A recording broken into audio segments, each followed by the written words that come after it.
دوستان عزیز، خوش آمدید به صفحه ما. دوستان عزیز، ما خیلی که میدونید کار در شرکت اتمی خیلی آسانه. اگر شما با کمانده ما بیاید دوستان عزیز، اگر شما با کمانده ما بیاید در خونه شیشته انا میخواد چای نوشیده 15 دقیقه وقت انا صرف میکنه و بهترین کمانده در بهترین انسان ها با خودمون تعریف کردیم همکاری میکنه قدیم. یعنی دوستان عزیز چیکار کردن در کار؟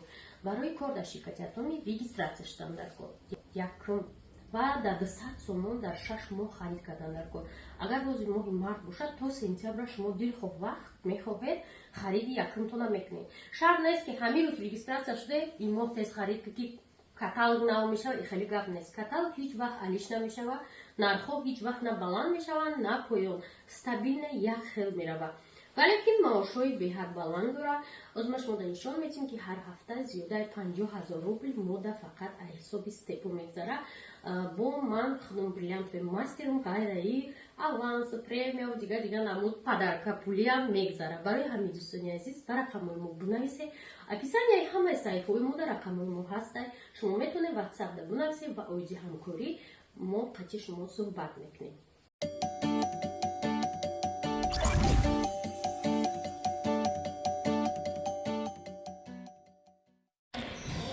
انا امروز دوستان عزیز روزی نوروزای بارون بعدیست. ها چی با؟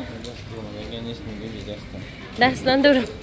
بابا تو نموسه ماشین بدویم.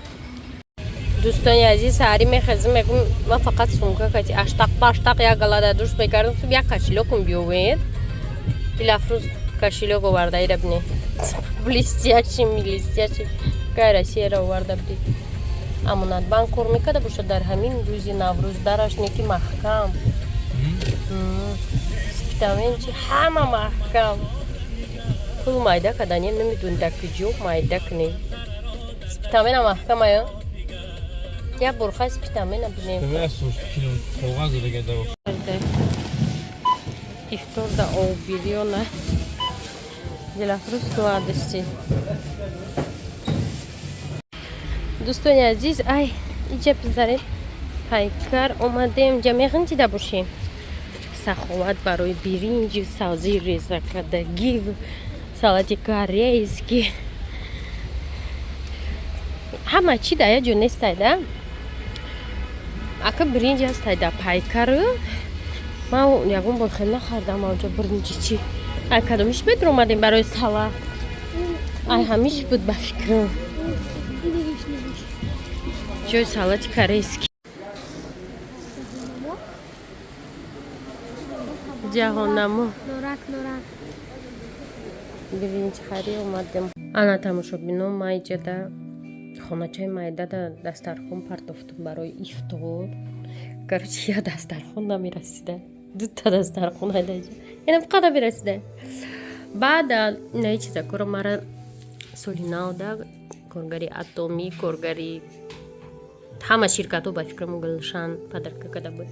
این پاکوبکو بنای ما باید از یک جا تیاری بینم و برم آش کنم. مشابینو میگن که زنکو ضروریون بیزی پای میکنن اینا. ولی من همیشه میآوردم اینو میتونم میآوردم اینا بینی. رامنالی را های کنیشه یا هم مرا دا ایش دا ایش زده ایره بینی. بالای وای دا بالای وای ایوش بینی. نیرویون وای روش دا یا پرچه جمع میکردم نیسته دا خونه. دوستان عزیزی ما اینا قریب تیار کردیم نون نداریم ولی رامونالی را بسری نون روی کدگیم سامسور بگرم میکنم چنیو نیشالله سمانک اوورده ای نقلته ماشا وای چاپا میکنیش اونجا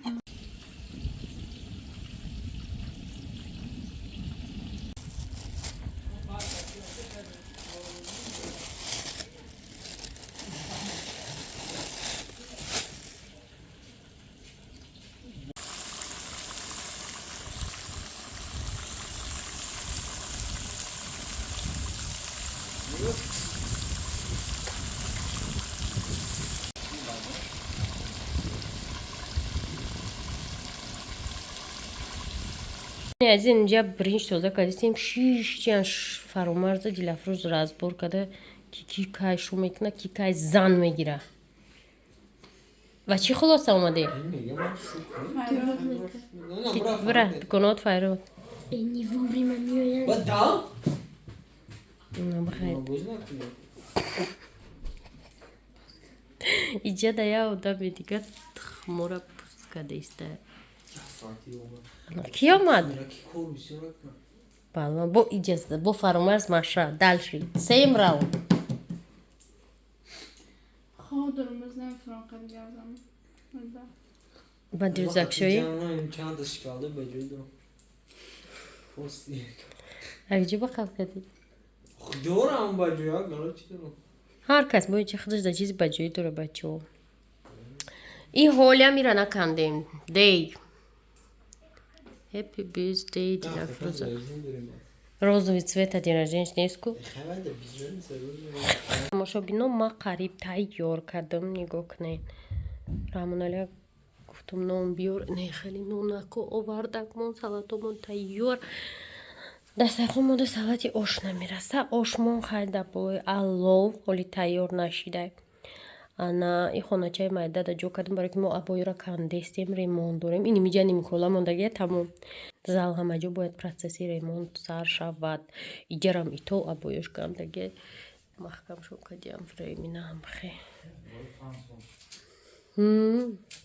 این روز مهمان میبرده اونجا ماسکیروف که ابایش بولیشتو قطی هم خیلی دوستای عزیز مهمان ها رو انتظار هستیم این روز کی میبیه همه خدیومون پروسته گفتیم هم نوروز میشینیم هم یا افطار ما اوچم اوج رفتم و رحمانالی خیلی خشون دارم این پشتی داره با کیه جدا نیل قطی منیجه انوش قطی زنش ایفسیو اینم قدر ادمیم مو یا تاینگا مسته و نمیبیا کجای فایروز چکنیم نمیبیا برای که کودکم دوره با رفتن برات نه خیلی پرابلمو داره دیونا الو